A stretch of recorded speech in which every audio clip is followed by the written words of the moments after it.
Hey what's up guys, kembali bersama gua Surya Raan di channel ini. Hari ini atau di video ini sekarang kita bakal mengadakan podcast tentang fotografi, ya dikit-dikit ke YouTube juga lah. Nah nanti ada bersama narasumber juga.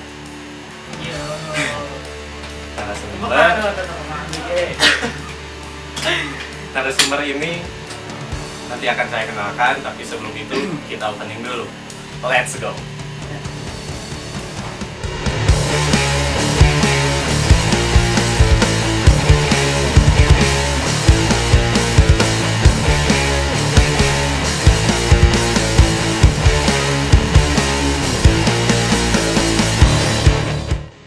Ya, halo guys. Jadi di sini ada teman saya dari zaman SMK, zaman batu sebenarnya. Jadi dia ini sudah berkecimpung di dunia fotografi selama berapa tahun? Kalau dari sekolah, Ya udah sob, dari sekolah sekitar 5 tahun. sudah 5 tahun katanya guys. Tapi bekerjanya Kalau bekerja baru 1 tahun. hari ini kita akan ngebahas lebih dalam soal ya fotografi, bekerja dalam di bidang fotografi itu seperti apa. Dan ini namanya Aang atau Raden. Raden cuy, Raden. Sebenarnya Raden ini ada sejarahnya. Oh iya, Saya jelaskan dulu ya. gimana? Sebetulnya saya salah satu Raden yang gagal. Ketika Raden-Raden yang lainnya itu anak-anak konglomerat, ya sikapnya gini aja lah. Terkucilkan, terpisahkan. Bisa disebut begitu. Daripada Raden-Raden yang lainnya ya. Oke, jangan terlalu jauh ya melencengnya. Langsung aja ini bersama Aang. Sebelumnya jangan lupa klik tombol subscribe di bawah. Itu penting biar bisa bikin ini lagi. Iya. Penting banget ya. Klik tombol subscribe dan jangan lupa nyalain notifikasinya agar kalian tahu video-video terbaru yang aku upload, oke?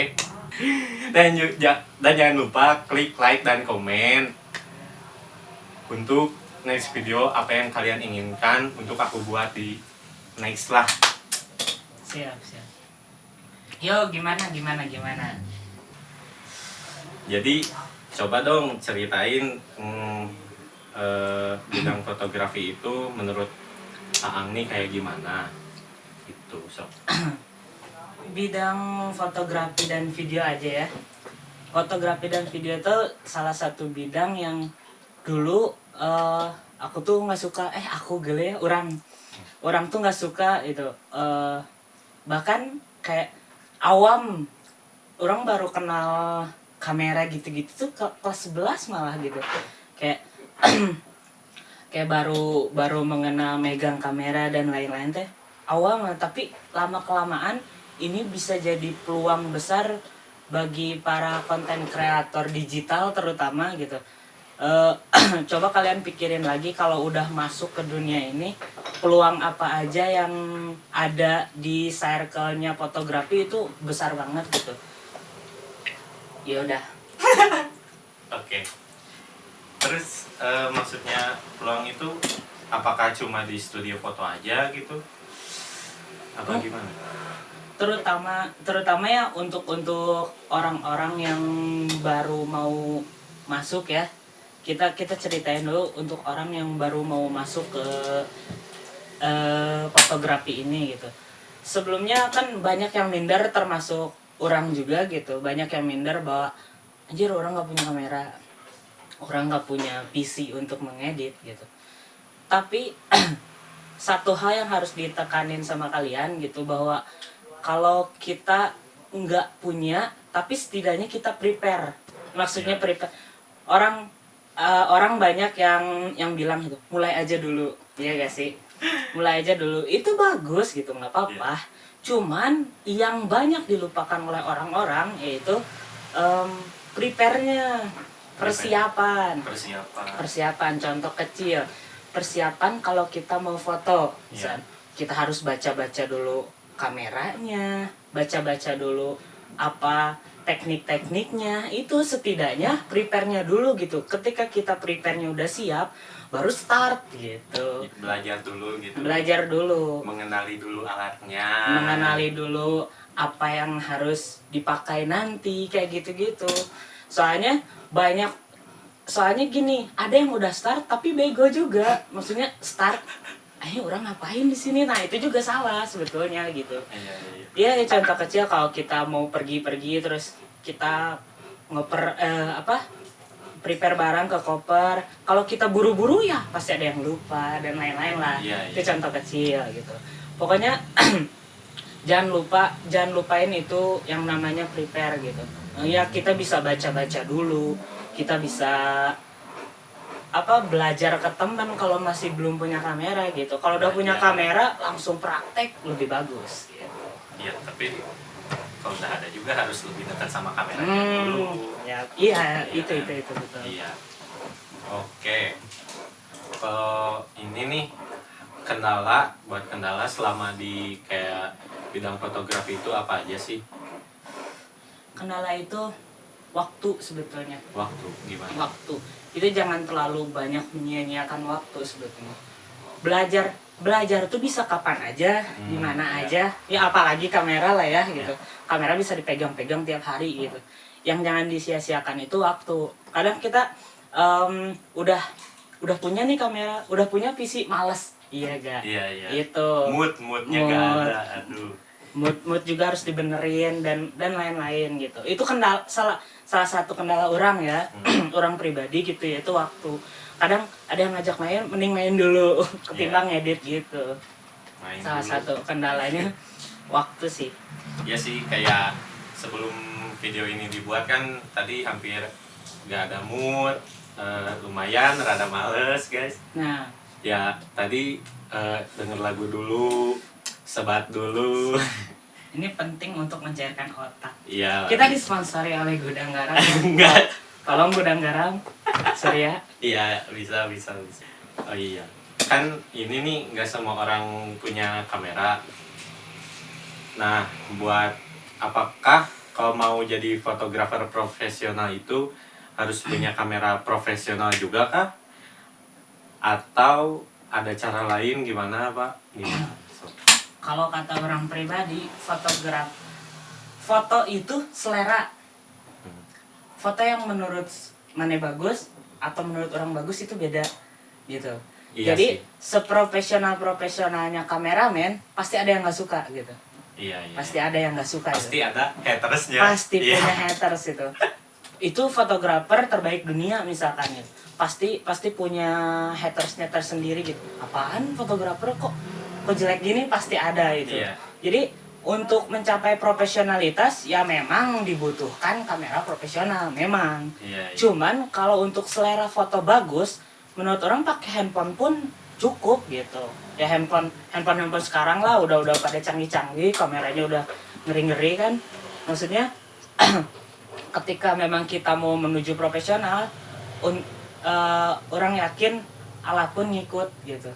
Iya, setuju sih. Asal kitanya dulu SDM-nya, sumber daya manusianya itu memang harus benar-benar dimanfaatkan, ya terutama otak. Makanya kalau ke bor mah beli otak. Jangan mayones. Kok jangan mayones? Kayaknya kepikiran mayones.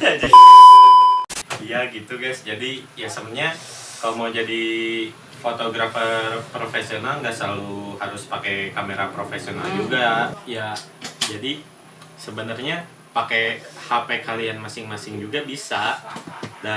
Gimana ya?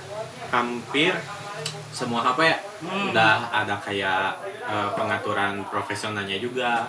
Udah bisa ISO, aperture yang kayak gitu. Kalau kita mau belajar ringan-ringan lah ya, pakai handphone pun bisa gitu, foto-fotoin daun kayak atau apa.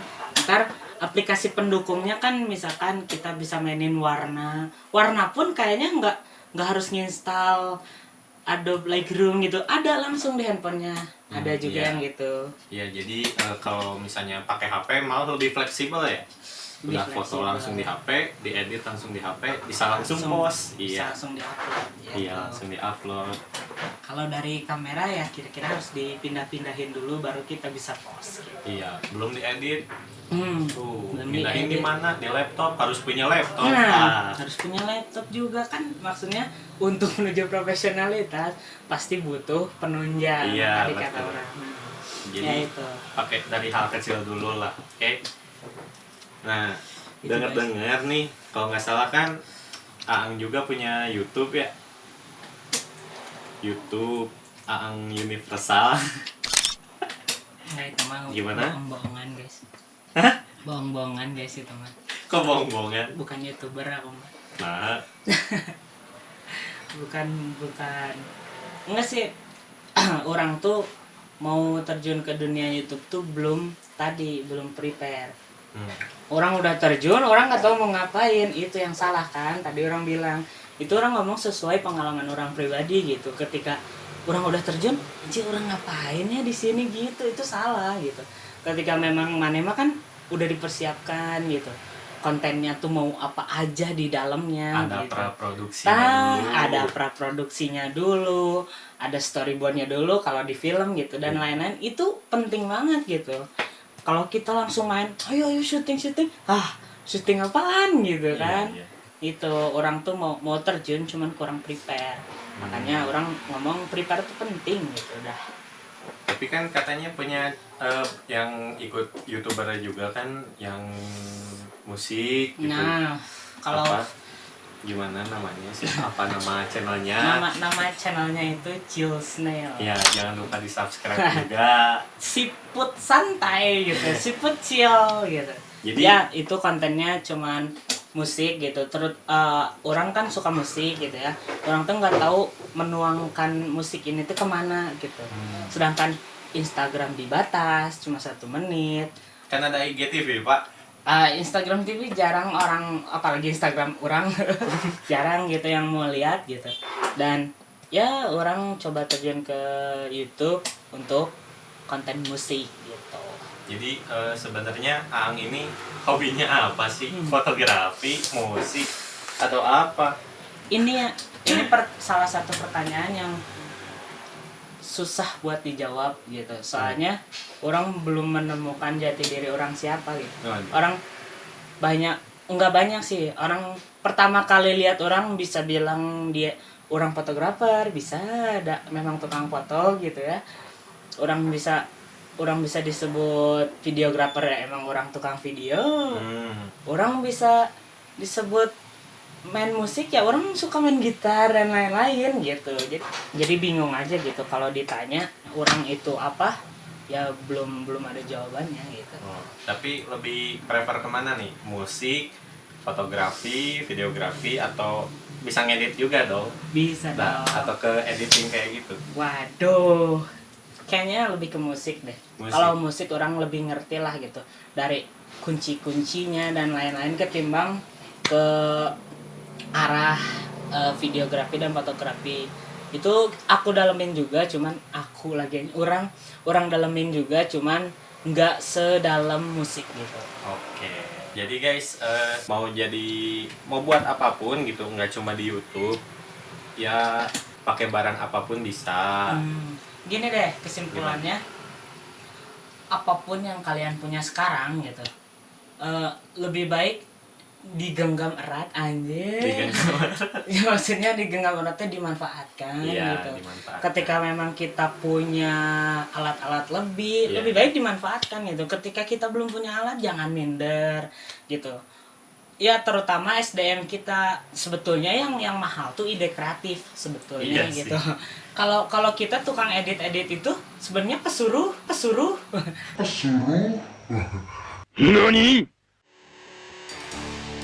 Jangan lupa like, komen, dan subscribe ya guys. Jangan lupa juga nyalain lonceng notifikasinya agar kalian dapat terus info terupdate dari aku. See you next video podcast part 2. Aku Surya Raam, stay creative.